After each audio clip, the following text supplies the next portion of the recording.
friends, and welcome back to my channel. It is a chatty get ready with me, if you can't tell from the fact that we are in my new bathroom, and I am getting ready to do some makeup to film today and take some updated headshots for the Laughing Buddha website, and this felt like the perfect opportunity to sit down and do one of these.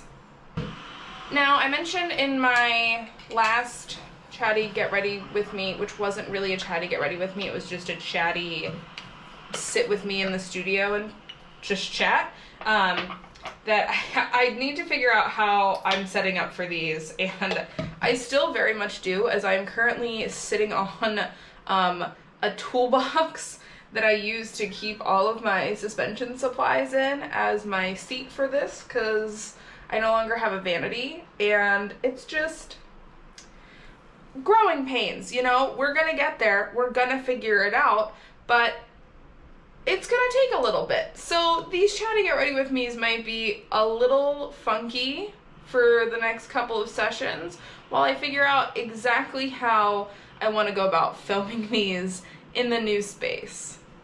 But I am settling into the new space really well. All of my stuff is here now, which is really exciting, and I'm pretty far through unpacking. I have like, I don't know, maybe a fifth of my stuff left to unpack and get settled in properly. So we're making some good progress. None of my furniture is here yet, so that's really fun.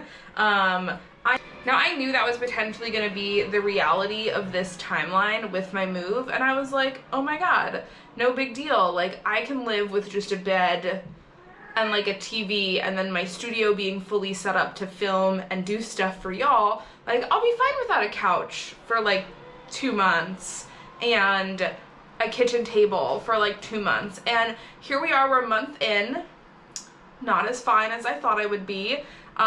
Absolutely desperate to have horizontal surfaces in this apartment that are not my very limited kitchen counter space or my bed, but you know, we're gonna get there. We're gonna make it. It's gonna happen. And the most important thing, the studio is almost entirely set up. So I'm doing some makeup today to do my headshots at work, but also to film some more videos. And these are going to be the first videos filmed with the studio 100% set up. I got like the lighting set up last month, and I got better lighting and the shelving that I needed to do better lighting this month. And now I've got stuff on the walls for the background. So I'm very excited for how these videos are going to look from here on out. I'm so stoked. I can't wait. But yeah, I've just poured all of my effort into getting the studio set up to film and produce more content for y'all. And the rest of the apartment's lacking a little bit right now, but we'll get it there. We'll get her there. We're gonna make her a home. So that is just a little life update on where we are at with the move and getting settled in and everything else. Oh my goodness, girlfriend is fucking whipping it out there. I don't know if you can hear her. She is in a mood today. But yes, just a little update on life stuff and moving stuff and getting settled in Seattle stuff. But what I wanted to sit down and really talk about today is something that I am not good at talking about, and something that I struggle with, which is being proud of myself and taking a moment to appreciate what I've done and where I am in life, and have some gratitude for where life has taken me, and just kind of talk about that a little bit. And these are hard subjects for me because it kind of feels like no matter what I do or how I phrase it or how I word it, it feels bragging, it feels egotistical, it feels narcissistic. And I don't know quite exactly where I learned that like having any amount of pride or confidence or happiness or celebration for how far I've come is immediately equated to being egotistical or full of myself, but boy, has my brain really solidly made that connection. And I know I'm not alone on this one. I know other people like oftentimes feel the same, and their brain has made like that same connection and feel like, again, like anytime they're proud of themselves or you want to be confident in where you are or proud of how far you've come, it does feel, I don't know, like you're bragging. Like you shouldn't talk about that. Like you shouldn't like take pride in that. And I am on a journey of trying to get to a better and healthier mental state. And one of those things, part of that journey, is allowing myself to be proud of what I have done and how far I have come and the progress that I have made for myself and in this industry.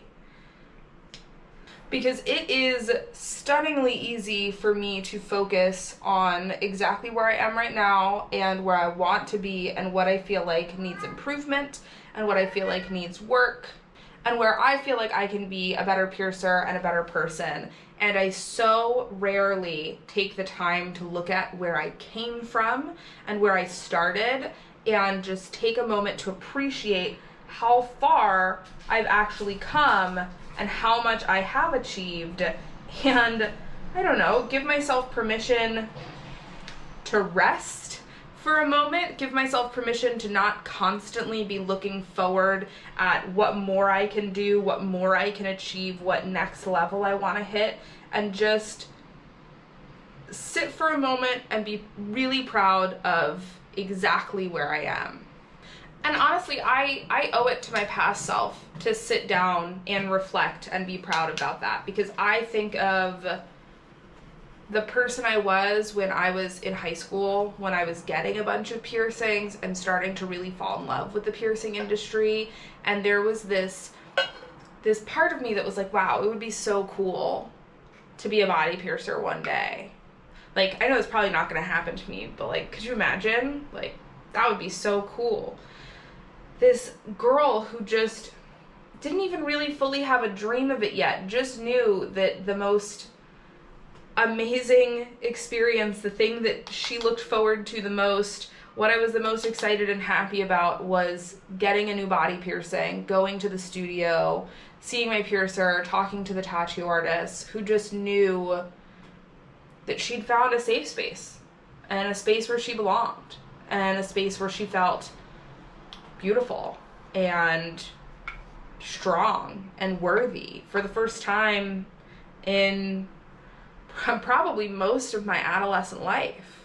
I think back to the Lynn that got their first apprenticeship and was so freaking excited and so over the moon, and after like 2 or 3 years of struggling with mental health and depression and lack of motivation and suicidal ideation and just not really feeling like I belonged anywhere, like I belonged alive, had something to be excited about and to throw myself into 150%. That younger version of myself who was going to the studio 6 days a week, who was going home and reading about piercings on Tumblr and on BME and on Facebook, who was watching documentaries, who was consuming every bit of media they could, who was going around and shadowing at every other good studio that I could get access to, who just found a reason to live again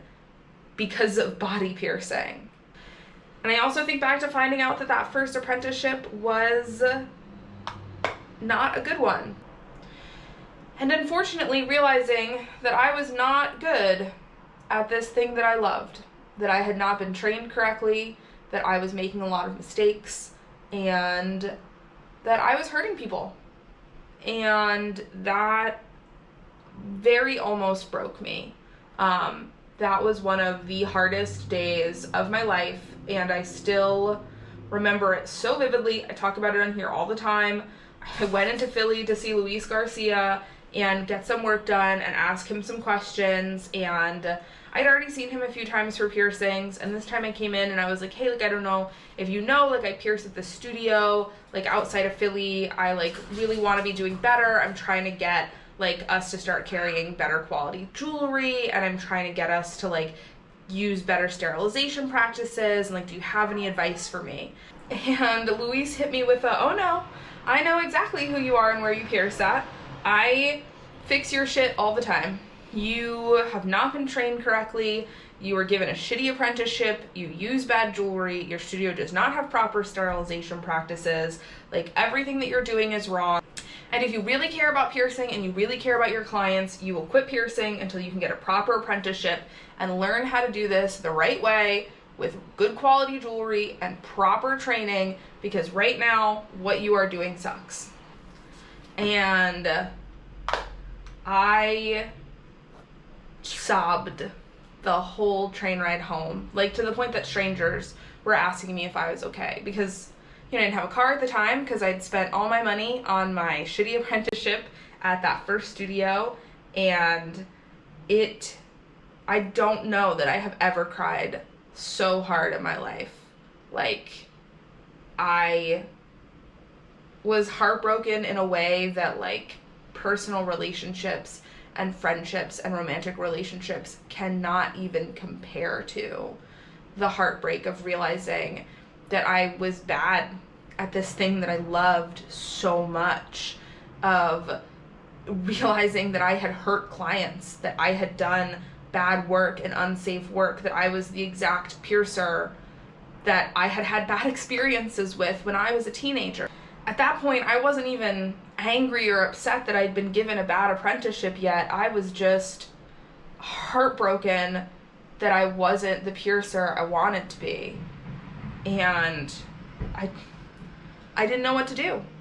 There was a huge part of me that wanted to stay at that studio and just try to make it better, try to get them to start carrying better quality jewelry, try taking classes online and learning what I could from the internet, try attending conference and taking classes there, try shadowing. There was this huge part of me that was like, no, I can do this. Like, I'll make my studio better, I'll get better jewelry, I'll get safer, like, I'll do it all on my own. And I'm very, very thankful that I did not listen to that voice, and that I went home and I sat with everything Luis had said to me and realized that his advice was right, and that if I really, really wanted to do this the right way, I had to be properly trained. And no amount of forums on the internet or classes that I took at conference or shadows that I went on was going to replace, like, really thorough hands-on knowledge and education. And I went through all of the resources Luis had given me, and I saw and really realized how much I was lacking, how much I had not been taught, how much information I didn't have access to. There was this Grand Canyon-sized chasm between where I was as a piercer and where I wanted to be. And I realized that I could not, in good conscience, try and cross that on my own. And so I had my partner drive me to my studio that very same night at like 8:30. My boss was still there after finishing up a late tattoo, and he was like, "What are you doing here? You don't work today or tomorrow. Like, what's going on?" And I just came in and I said, "I'm quitting. I'm not trained correctly. I can't do this the right way, and I can't keep doing this to clients. And I'm going to quit until I can find a good apprenticeship at a good studio where I can learn this the right way. But I am not ready to be piercing on my own. I'm not ready to be piercing people like this, and I can't do this." And I packed up my station and I left. I spent the next probably 3 days just crying in bed, feeling hopeless, wondering where in the world my life was supposed to go from here. Because I had been working full-time as a piercer. That was my job. That was my only source of income. I dropped out of college to pursue that, and like, what the fuck do I do now? And it felt very hopeless in that moment. It felt hopeless. It felt like I'd lost something or someone that I loved. I felt like I'd lost piercing. I felt like I would never make it back into the industry. It felt like I would never get another chance. to make it in the industry. It felt like I would never get another apprenticeship opportunity at a studio. Did I make the wrong choice in deciding to leave the studio? Did I make the wrong choice in deciding to become a piercer in general? I never expected it to be this hard, this difficult. I was very lost and I was very hopeless, and I really questioned if this industry was right for me and if I could make it in it. But if there is one thing I am, it is stubborn. And I was not ready to give up on this yet. I tasted a little bit of what the magic of working in the piercing industry was like, and I certainly tasted the magic of what piercing could bring to people, and I was very, very determined that that was going to be my reality, that was going to be my future, and that was all that I wanted. So after a few days of wallowing, I did the only thing that I could do, which was get back up and try again.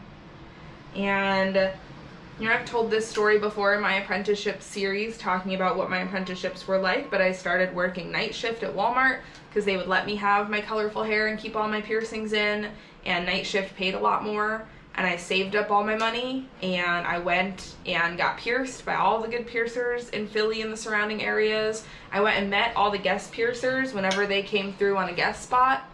I traveled and did suspension stuff as often as I could, and I just networked and networked and networked. And everywhere I went, I would just say, "Hi, I'm Lynn. I really want to be a body piercer. Hi, I'm Lynn. I'm really passionate about piercing. It's good to meet you. I'm Lynn. I'd really love to talk to you about becoming a piercer." And it was hard. It was super hard. There were more moments than I can count that I wanted to give up, that I felt like this is not working out. No one's going to give me another apprenticeship. I'm never going to make it. Eventually I got a job, what was supposed to be an apprenticeship, but turned into me just managing an APP member studio for 2 years and not actually getting any training or any education, despite working for free in exchange for what was supposed to be an apprenticeship and training and education. And I thought that would break me, being there, working there, and seeing amazing piercings being done and wanting to learn so bad and not being given the opportunity, but it actually just made my drive stronger. Now, don't get me wrong, I was super bummed that I wasn't being taught, that I wasn't getting to do what I wanted, and I definitely felt bitter and angry that I was working for free and not really being given the education I was supposed to for my time. But fuck, I was just so grateful to be in a studio and so just enamored with the magic of what we did every day. And I was so in love with piercing and with these experiences that we made happen for clients, and the look on clients' faces when they came downstairs with new piercings, and the technical challenges of figuring out how to execute these things. And even for all of the awful shit that was happening during that apprenticeship, my soul was so full just being in this industry, being in this environment, and being a part of that magic for people. And eventually I moved to Florida. I got my final apprenticeship. I started working full-time as a body piercer, and now in just 2 short months, it will be my 12-year anniversary in this industry. I've been doing this for 12 years, and I definitely don't often enough look back and think about that little baby piercer Lynn who was so desperate to make it in this industry, who had so much fire and so much love and so much passion for this, and who threw themselves so completely and so entirely into trying to make a living and a career and a life out of this. I think back to this person who could not have even imagined being at a level in their career where they were doing guest spots, who could never have even dreamed of having a blog and this YouTube channel and this social media presence and being able to educate and share about piercings and having the knowledge and the skill set to educate and share about piercings. This was a little girl whose big dream was just to be a piercer It wasn't to be successful, it wasn't to be popular, it wasn't to do the coolest, craziest projects or use the biggest and most expensive jewelry. She just wanted to pierce. She just wanted to pierce more than she wanted anything else in this world. And I just know that if she could see me today and see how far I've come in my career and what I'm doing with this, she'd be in shock. She'd never believe that this was the level we reached in this industry. And I spend most of my days thinking about all of the other levels I want to get to, how much further I want to go, what I'm striving towards, that I so do not give enough time to appreciate how far we've come from being that baby piercer crying on the train home from seeing Luis, realizing that I suck, that I've never worked with quality jewelry, don't know shit about bevel theory, that I don't understand proper angles, and looking at this impossible journey that stands in front of me to become the piercer that I want to be. And what made me want to sit down and film this video in the first place is that I've gotten a lot of messages recently from folks who are in not great apprenticeships, who are in very similar situations to the situation I just described, who are young, hopeful piercers, people who really want to get into and make it in this industry, who are realizing that they are in a not great position, that they're in an apprenticeship that sucks, where they're not being paid for their time, where they're not treated with respect and compassion.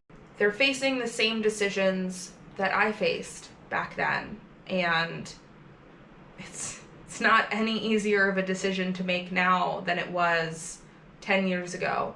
It still feels incredibly hopeless. It feels like you will never make it at this industry. It feels like your only opportunity is to stay at the studio where you're unhappy, where you're treated poorly, where you're not paid, where you know you're not doing good work, but the fear of never being back in the industry, especially something that so many of us love so deeply with our whole hearts, is so terrifying and so intimidating. Just the thought of being out of work in the current economy is so terrifying and so intimidating, and it is hard.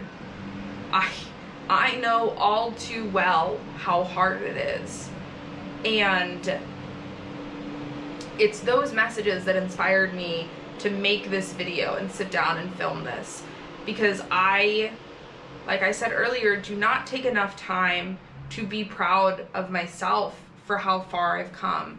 But I also think it's so important to share these stories and remind folks, especially young folks who are in the same position that I was in, that there is so much more ahead of you, that there is so much more out there, and that right now, sitting at that beginning of your career, looking at that chasm of education and effort and work and time that it is going to take you to be the piercer that you want to be, and trying to figure out how to navigate that, is terrifying.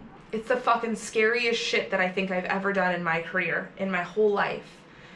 But I wanted to come on here and tell you that 5 years from now, 10 years from now, you might be sitting down exactly where I am, about what it was like when you were in that shitty apprenticeship, working that shitty job, and now you're living in a brand new city. You've guested all over the country. You get to do really cool work with your clients every day, and you made it. You're living life as a body piercer, and that is a future. That one day you will be living that life as a body piercer. That it's possible, that there's hope, that those decisions that right now feel impossible and feel insurmountable are not. They're not. And I wish more than life itself I could go back and tell my younger self that on all of the nights that they spent crying and panicking and freaking out and having anxiety attacks and questioning all of their decisions that led them to this, questioning if they could ever make it as a piercer, if they would ever be a good piercer. For every night that I spent up till 3, 4, 5 a.m. losing my mind over a mistake that I made, or not getting a position at a studio, or whatever it was that was plaguing me, and just let them know that they would make it. I can't do that, but I can come on here and tell this to all of you who are in the same situation I once was, and hopefully give you the hope and the confidence and the courage to make those difficult decisions that are the right decisions for you and for your clients and for your life and your career in general, and hopefully give you some hope that there is so much on the other side of this if you are willing to put in the work, if you are willing to go about this the right way, and if you are willing to make the hard decisions that do prioritize our clients' health and safety and prioritize becoming a good piercer and a safe piercer over everything else. I usually tell folks that I am fortunate beyond words to be working as a body piercer and do something that I love. And that is true.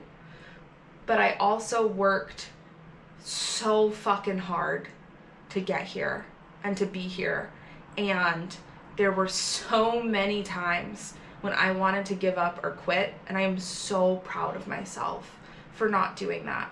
I am so proud of myself for making the difficult decisions that were what was best for me, best for my clients, and safest for everyone. And they were never easy decisions to make, and it was never easy work to do, but I have absolutely no regrets about doing any of it. Thank you for sitting down and spending time with me and letting me share some vulnerability and practice being proud of myself, which is still very hard for me. I still feel very awkward about this. There is this part of me right now that is like, oh my gosh, how are you gonna post this video bragging about everything you do? But we're not listening to that. We're not listening to those voices. I'm setting a healthy example. We are allowed to be proud of ourselves, and we are not going to listen to those voices. But I also just really hope that if you are in a situation like the one that I was in, that you take comfort in knowing that you are not alone, that so many people that you look up to in this industry have walked that exact same road before, and you have the strength and the courage and the confidence to walk it as well, especially even on those days and nights when it feels impossible. I'm so proud of each and every one of you who reaches out to me, who is trying to do the right thing in this industry and trying to take the right path, and I hope you know that. Till next time, have a wonderful rest of your day. Be kind to yourself today, folks, okay? Bye.